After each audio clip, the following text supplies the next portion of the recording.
Тренировките бяха, поне за мен, изключително тежки, особено трябваше му човек много бързо се опита да ме вкара така при вече състезателките и съответно за мен до някаква степен, особено първите месеци, бяха мъчени. Спомням си не един път или два пъти, прибирайки се от тренировка, се заключвах ревях в банята.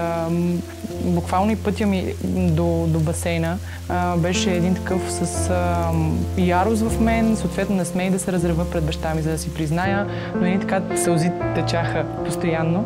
Тъй като баща ми явно го забелязва това и явно му е било тежко и няколко пъти така треньора го гонеше от тренировки.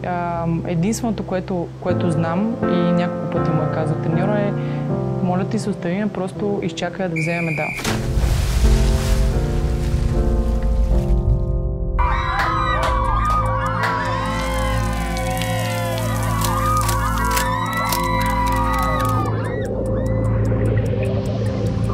Може и целта да е била за някакво подобрение, може и да не са се получили нещата, може и да е с сделки, пари. Няма как да знаем, защото на едни деца 7, 8, 9 клас с чисти помисли. Работа не им е да мислят за това, кой им продава басейна, а работа им е просто да плуват, да изпълняват очакванията, които всички имат към тях.